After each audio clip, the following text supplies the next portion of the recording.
Slinging Dirt with Staley, an in-depth conversation with the drivers themselves about the inner workings of a dirt track racer's world. Dive deep under the helmet and inside the mind of the people who ride the high side, lift that left front wheel, and teeter on the edge of being out of control. New Slinging Dirt with Staley starts now. Welcome back to another great week of Slinging Dirt with Staley. Thanks for tuning in. I am Alan Staley.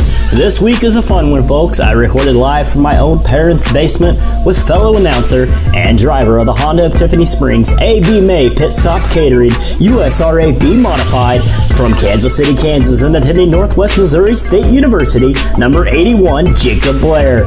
Learn Jacob's take on juggling college classes and weekend dashes, if announcing can help him behind the wheel, and which he prefers to race on, asphalt or dirt. Plus his own take on the Mount Rushmore of Racing, and more, starting now on a new Slinging Dirt with Staley. Well, both my dad and my grandpa were both fans of racing. They never actually did anything themselves, but they were definitely both fans of racing, and I think I was a year and a half old, something like that, and my dad took me to a kart race, an old kart race at Gateway. Right. I was just like a little 1.5-year-old, and that pretty much set the stage. I was one of those little kids that just... Yeah. You're always around a track of some sort, always around not racing. Not necessarily always around a track, but it just kind of was on TV. Yeah. Both my dad and grandpa, they're more IndyCar fans. Okay. So I've been to the Indy 500 6-7 times probably by now, and by the time I was like a 4-year-old, and would sit in front of the TV and watch all 4 hours of a NASCAR race, a NASCAR event or Indy race, and just was glued to the TV for all 4 hours as a 4-year-old. And we know 4-year-olds. Attention span kind of low on a 4-year-old. How old were you when you actually started driving?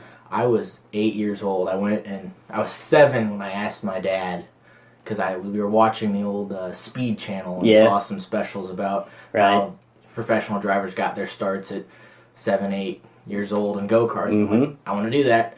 And it took me about a year to convince my dad to actually go get a go-kart, and we got a go-kart, and it started there. And the rest is kind of history. Kind of moved up asphalt, and then I guess the B Modified now. How much longer do you see yourself racing? Do you want to continue on, even if it's not a profession, just as a hobby, or would you like to make it into a profession someday? Well, when I first started, it was, it's always been the dream goal to be a professional. Now, that's extremely difficult. I mean, there's not a whole lot of spots in the professional world to get it done, but either way, I'm always going to want to be behind the wheel, and I know with looking forward into the future that might only be 2, 3, 4 times a year, but whenever I have a chance, when I'm 30 years old, there's going to be some sort of car get behind the wheel. Don't know what it'll be, but there's going to be some sort of car in my garage, and if it's 4 times a year, we'll get that car out and go racing. As long as you can go racing, it's okay. That makes sense. Number 81. Where does it come from? What's the significance? There's zero significance behind the number. Just a random number? Well, it's a funny story. My parents were one of those parents that put me pretty much in every single sport as like a 5-year-old to figure out what I liked. Yeah. And it was always with the YMCA. Just go play a little YMCA league to see what you want to do. Yep. And somehow I always ended up with the number 6 on those jerseys, because they only had jerseys like 1 through 12 or whatever, and I always ended up with the number 6 just based on my size, because the numbers were based on size. So when we went go-kart racing, let's just be number 6. It's pretty much any jersey I've had, I've been number 6. And on our go-kart, we needed some numbers, so we just went to Lowe's to go get some mailbox numbers. Nice. And when we got there, they were out of the number 6. But they had the size we needed. But they had an 8 to 1? So I was looking at the numbers, and we were like, we need these numbers. I'm like, 81. I don't know where it came from. It just was 81, and it's been that way ever since.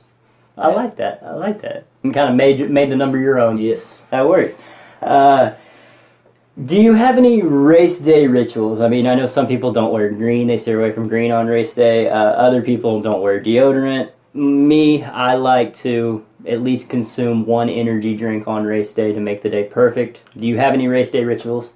The only one recently that I've started doing is to drink a lot of water. Stay hydrated. Yeah. Other than that, there's nothing particular, and part of that is I've driven so many, in only 9 years, I've driven so many different types of cars and done so many different types of things and different styles of racing.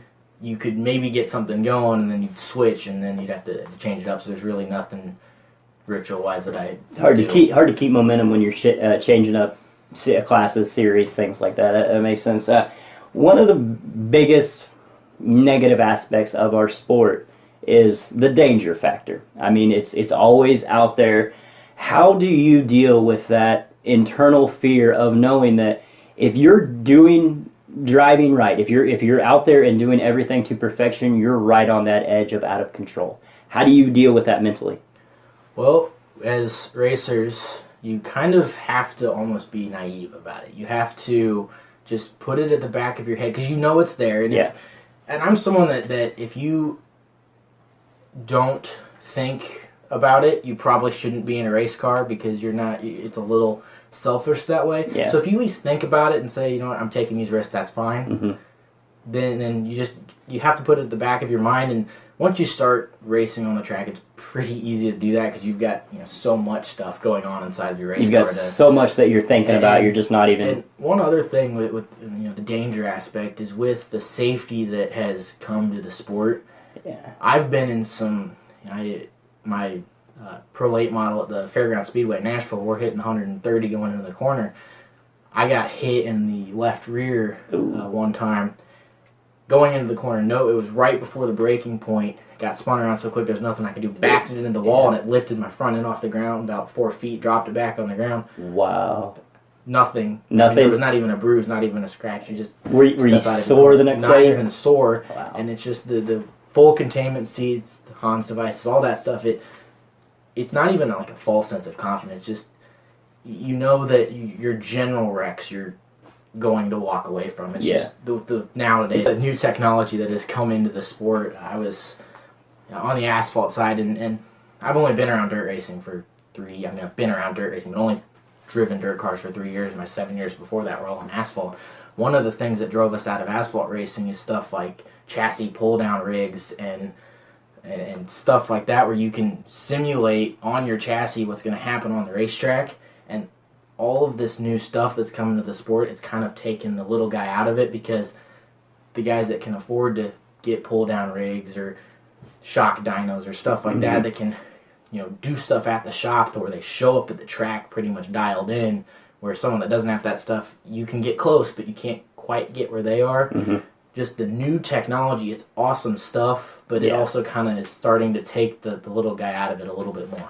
And that again goes into the money factor. I mean, if you have the money to spend for the new technology, you're going to have that much more of an advantage going into the season. But at the same time, those small budget racers are to me, it's the backbone of the racing community, because without the, let's call it the tighter budget of the racing teams, the week in and week out, those weekend warriors, if you will, we wouldn't have a sport. I skirt around this topic a lot, and it's for good reason. It's the money aspect of racing, and with the technologies that we were just talking about, everything getting kind of almost on that edge of being a bit ridiculous in price and everything. Sponsorships are necessary. I wouldn't even call them evil. They're just necessary in the sport that we love. But at the same time, it's that conundrum. You need to put a car on a track to get sponsorship, but at the same time, some of those teams need sponsorship to even put a car on the track. As somebody who has good sponsors, like you do, how do you get to the point? Do you go up and ask? Do they come to you? Is it more of like a mutual thing? Basically, what the question is how does sponsorship come into your racing world? One thing is you just got to get lucky. You got to talk to the right person at the right time. Yeah. It comes down to a lot of it. You can talk to one person one time and get a sponsor. You can talk to thousands of people and never get one. But one thing, and I encourage other people to maybe start doing this, is and I'm not going to hold my secrets. And what we've started doing is for daily services, for stuff, we say, hey, would you like to trade your service for a sponsorship? So instead of pulling, like, our backyard, we had 13, 14 ash trees, and there's a big problem with ash trees with, I don't know, the beetles or whatever. I read about that. Trees. We had to cut down 14 ash trees. Well, the tree service, we brought them in and said, do you want to cut all this down for us in exchange, instead of us paying you, do you want to sponsor a race car? So then instead of pulling that money out of our pocket to pay them, we can then say, okay, well, we would have had to spend this. Let's put that money now towards a racing budget. So that's actually helped us get more sponsors than if we just asked for money. That's something we've started trying to do. That is a very interesting take on sponsorship. I actually rather fond of that. It's a trade and barter system. I mean, it's pretty ingenious on your part. Average week during the race season, how much spot time do you spend in the shop? Well, spend in the shop or spend time working on the car, because I'm pretty much either in the shop or doing schoolwork. Yeah. So, but working on the race car, if nothing goes wrong during the week, for us it's 4 or 5 hours just fine tuning, going over nuts and bolts, things like that. Every week I bolt check the race car. We just make sure everything's good to go. But generally, especially with dirt racing, because you're only running at most, a lot of times 25 laps a night if you're in a B-mod, a 15-lap feature, 6-lap heat, a couple hot laps.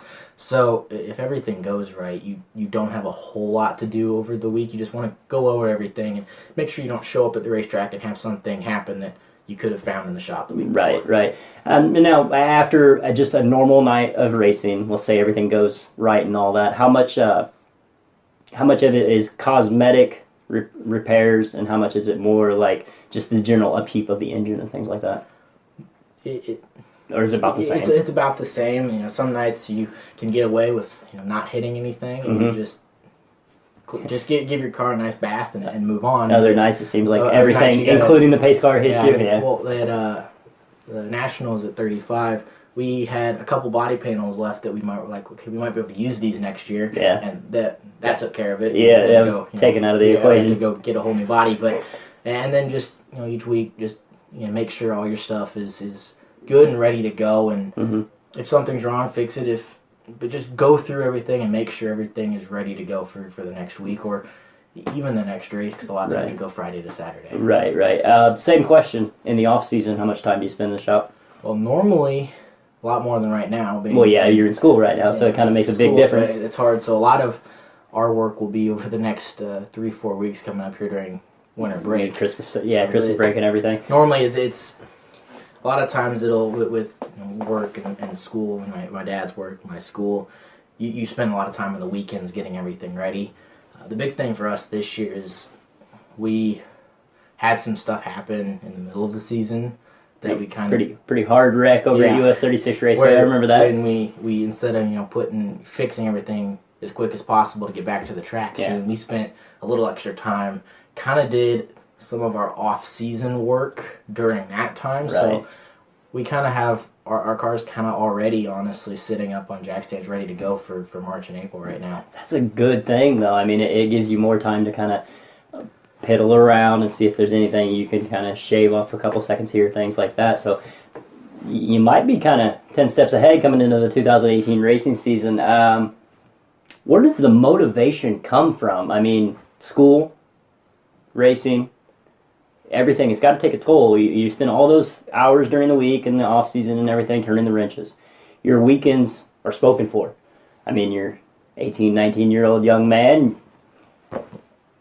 Where does the motivation to go to a track week in, week out, put yourself on the line out there on the track to do everything competing for what? A $3 trophy, a big check at the end of the night?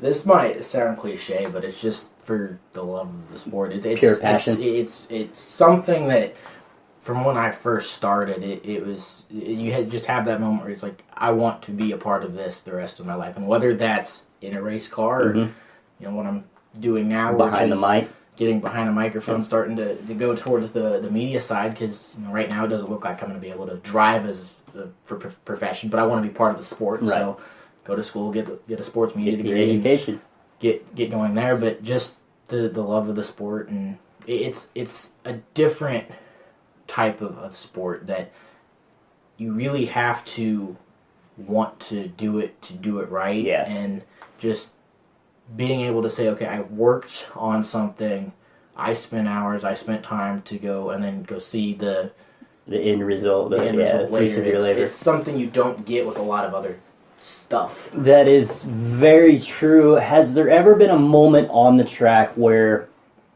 it's kind of clarity out there? It's instead of viewing yourself as just a person out there, you're a competitor now.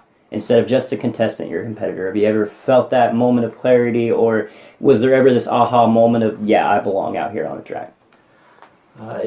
With all the different stuff I've done, it's kind of happened multiple times. Yeah. It happened once when I was like 10 in go-karting, when we went from the local scene to the regional scene and started running all over Wisconsin and Illinois and Indiana, and over there with a bunch of guys that I've raced with a lot of guys you see actually professional right now, but that was all in go-karting and the asphalt side. Right. And when we first started there's 27 karts, we finished 24th.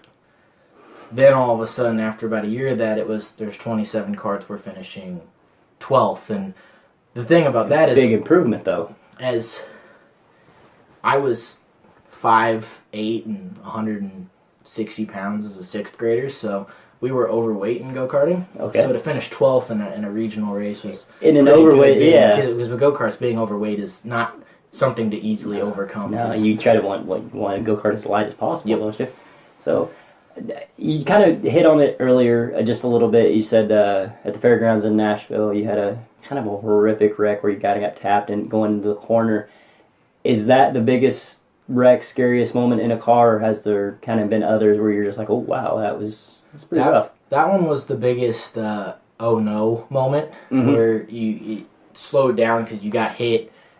Because it was a situation where we ran over, there was a wreck right on a caution, and somehow in the middle of the caution we ran over some debris and had a left rear go flat. So we came down pit road right as the one to go signal was coming out. We got the tire changed, and then I had to go back out right as the green flag was coming back out. So we were actually kind of in a little bit of a mess as we were getting lapped. Played catch-up mode, yeah. And the guys behind us were too wide. They actually wrecked on the inside of us and hit me in the left rear. Well, when that happens, when you're, long ways from the wall, you have a lot of time to think about what something's going to feel like, and that was the first real high-speed wreck I've had. And then it happened, and you're kind of like, that was it?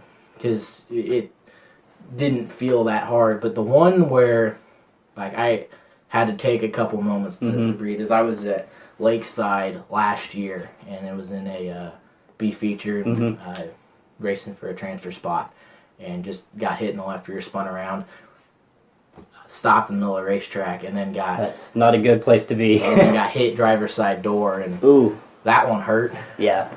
No bruises or anything, but that was one where you had to take a couple moments on the car to take a couple breaths. And Yep. All right, limbs still attached. All right, we're good. 5 laps left.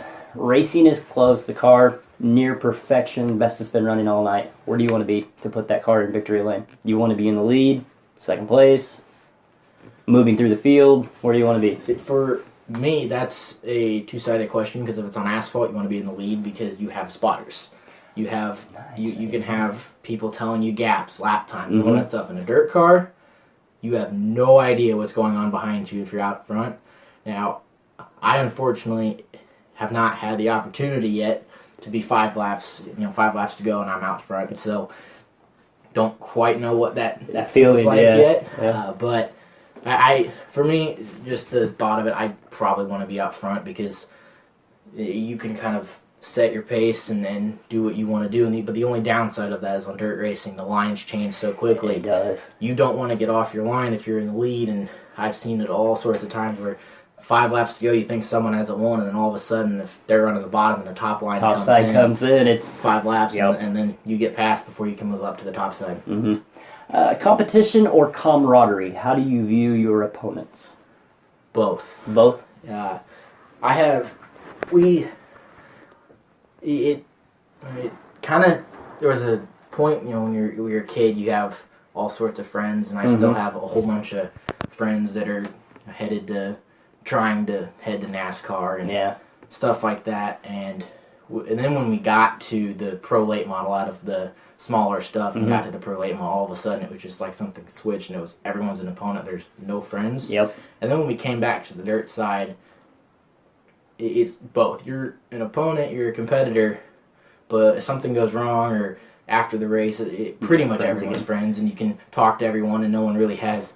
I mean, there's always going to be rivalries. Yeah, there always is. A lot of times, everyone's able to work with each other and work it be out, friends after the race. Favorite pre-race meal? It's a tough question. It is. It is a very tough question. I honestly don't know because I don't specifically go and think about meals that you're going to eat. Anything. Yeah. I do know that pretty much every race day morning I go to Quick Trip and get it's like a sausage, egg, and cheese wrap, and then a donut and a fruit punch. So I'd say that's got to be your race day meal. Yep. But it's for breakfast. That works though. Favorite post-race beverage? I know you're not quite 21 yet, so alcohol's out of the scenario. But what is your go-to drink? Like you said, you drink a lot of water, stay hydrated. What are you going to drink when you get out of the car? A lot of times it's the good old Gatorade. Yep, Gatorade. Hard to go wrong with Gatorade. Get those electrolytes back in the system because, and I've actually been someone that I was just curious one time and. After it was on the asphalt side where we had a 100-lap race, but I went and weighed myself before the race, weighed myself after the race, and you lose some weight. Is there a change? There is a change. I don't know if on the dirt side you'd quite see it because it's so short. But when you've got a 100-lap race where you're in the car working for an hour and 15 minutes, you'll sweat enough that you'll lose some water weight. What is your dream car? What do you want to go get groceries in? See, I thought about this. Okay. And it used to be, and I don't know why I liked it, but it was several years ago. It was a McLaren MP4-12C. Yeah. And I like that car. They don't, unfortunately, McLaren doesn't make those anymore, but really just any sort of supercar like that, just to be able to have one of those would be cool. Kind of tough in Northwest Missouri, though. A lot of gravel roads, a lot of bumpy roads. It'd be bottoming out. And that's where, my dad just got a 2017 Subaru WRX, which is funny because I have a 2004 Subaru WRX, and they're both bright red. But that car is a fun car to drive, and that's one I hope to have at some point. Eventually work up to the 2017 model, 2018 even. Hollywood is calling your name. They're going to make a movie about your life. Who's going to play you? I have no idea. You don't know? I have no idea. All right, well, we'll just kind of gloss over that question. We talked about going from go-karts to dirt tracks and even the paved oval cars. Which is your favorite to drive? Really? I'm someone that enjoys asphalt racing, but once we finally got my B-modified the dirt car working figured right, out, because if you watched me in 2016, you wondered who was out there and why he was on a racetrack because we couldn't get out of our own way. Where in 2017, we finally got some speed in the car and could contend for top fives. And by the end of the year, always in the top 10. But the asphalt side, I like the asphalt because it's the speed. It's fast and it's so different because on dirt you just go. Where on asphalt you actually have to you're actually out there racing and thinking at the same time, which is kind of weird. Where everything is a little bit not necessarily slower, but you have to finesse everything so much more. Where dirt you kind of throw it into the corner and jam the gas. Where the asphalt you're on the brake, you're trail braking, So the patience factor comes in more. There's a lot more patience, and you really have to, and you have to do this on dirt. But to pass, you have to just set up your guys. It's just a completely different type of racing, and it's something I enjoy as well too. Nice. How do you juggle both college life and dirt track racing life? Well, it's a little new being my first semester at college, but I'm someone that at school I will get everything done pretty much as soon as it's assigned to me. So the complete opposite of me being the procrastinator I am, you're the complete opposite of that. So if we have something to do on, you have a week's worth of work. Yeah. I'll get everything done on Monday and Tuesday, and so that way you can have everything else to get ready for the weekend. But the hard part about starting college is I'm in Maryville, my dad's still at home in Kansas City, or an hour and 20 minutes apart, so we've had to figure out how do we make sure the car is ready, how do we meet up, and do I come home, do I just meet him at the racetrack somewhere? How do we make that work? It's kind of been more of the logistics. Yeah, trying to get everything. That has made it hard to do, and we know that a lot of the racing is going to be done in the summer when there isn't. So basically, this summer, are you going to try to go classes over the summer, or are you just going to take summers off? We're going to take summers off. I think there's one summer I'm going to have to take a class because for some reason my major, it's the only time they offer a specific class that's for my major is in the summer, but other than that class, it'll all be during the normal spring and fall. Over the last year or so, you've really came into your own as an announcer, as basically just as an announcer at the track. Which do you like better, talking about racing or actually racing? Actually racing. Yeah, I figured that. But talking about it was a loaded question. Is a close second. I mean, there's nothing that beats actually getting behind the wheel and driving a race car. But when you know that, hey, I still have that hope and that dream that, someday I can get a little bit better as a driver and get the opportunities to go professional. All it takes is that one set of eyes to see it and be like, all right, there's something with that. But at the same time, I want to be in racing, whether it's a driver or not. So going to the media side of it is fun, and it's a close second. It's exciting, and it's exciting being able to call it, but also know what's going on at the same time. You're even head and shoulders above some of my calls, because technically speaking, I'm lost when it comes to a car. You know the technical side of a race car. You know the technical side of a racetrack, how it changes throughout the night. Does the announcing and the communication of the sport help you behind the wheel, or is it more of a hindrance?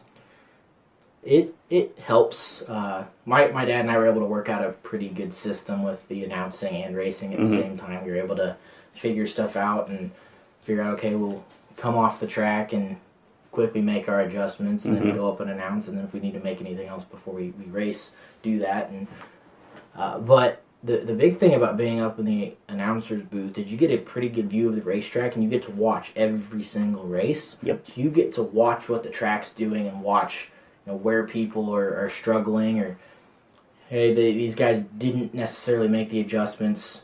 The track might have more grip in it than it looks like it does, because all these guys are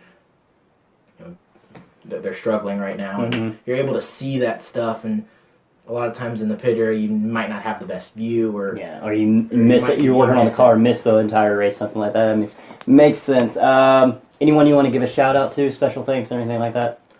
My family, my dad, my mom, my sister, they're out. It's been 10 years I've been doing this now, and we've traveled. We've been to North Carolina, Tennessee, Indiana, all over the. It's a big family sport, though. To have your family there with you whenever you're racing it. I can tell you, my mom had no idea this was coming, and because she was not in a. We weren't a racing family before me, and to have me say I want to do this, and they're like, okay, and then as we progressed, never said, okay, we're going to stop here. We're just going to keep it. They just kept, okay, we're going to go travel now. We're going to go. That's awesome. Do this, and just to have their support throughout the years has been awesome. Means so much. There's a lot of changes going on in the off season. What is your plan for 2018? Right now, we're not. We're most likely it's going to be the same thing as last year, and a B modified. And being that I'm an announcer at 35, probably where we're going to be most of the time. But I know we're going to take a couple. At least one trip down to Lucas Oil to race down there. Beautiful track down there. With college, and then with me moving to the media side, and we're going to race, but might be a limited schedule. We raced, I think, 23 times this last year. We might only run 12 times this year. So a little bit of a limited schedule coming into 2018. Final question. It's the staple of the show. The Mount Rushmore of racing. It can be all dirt track, all NASCAR, all IndyCar even, or a blend of both. Top 4, no particular order. Who you got? This is going to take a while for me to think about this, but obviously for me, it's got to be Richard Petty. You can't go wrong with that one. But what he was able to do for NASCAR, and you can get. I know they raced a lot more back then, but still 200 wins with the guys he was racing against. It, and even back then, when the reliability in the cars wasn't necessarily there, and there was a lot more guesswork. The stuff they were able to do to get 200 wins is impressive. Another one I've got to go with is AJ Foyt on the IndyCar. He can drive anything. Anything from the dirt sprint cars to Indy cars, that winning 4 Indianapolis 500s to he even won a Daytona 500 in stock cars. It's AJ Foyt's kind of one of those names, like the king, speaks for himself. Number 3. Sitting here, I think I might have to say Brian Clausen. And the reason for that is what he was able to do for the sport, and even after he unfortunately passed away, the stuff that he did after the fact. Yeah. And I say that because when I say this, the Mount Rushmore, it's not necessarily just what you did on the racetrack, it's what you did for the sport, and he did a lot for the sport. And even the stuff he was doing with trying to run 200 races, that's in 1 year. That's crazy. Insane. And then the last one. You gonna put yourself in that list? No. Not enough self-confidence there? No. The last one. That one's tough. But a lot of stipulations and criteria you gotta think of, like cultural impact, popularity, most wins. And I might get some backlash for this one, but I'm going to go overseas with the Formula One side and say maybe Michael Schumacher. Oh, dropping a bombshell on us. Or Ayrton Senna on the Formula One side. Senna. Yeah, those... One of those two would have, for me, would have to be on there. I can't argue with either one of those. Honestly, that's a really good list. I know I might get some backlash for that going overseas. Yeah, the Formula One maybe, but you also included AJ Foyt in there. He had a little bit of a crossover, so I like the list. I really enjoy that list. I'm going to give you the extra one. I'm going to include all top 5 of them. So why not? On that bombshell, we're going to go ahead and wrap things up with Slinging Dirt with Staley. I've been Alan Staley with special guest Jacob Blair joining me here. Thank you, buddy. I appreciate it. Thank you. It was good to be here.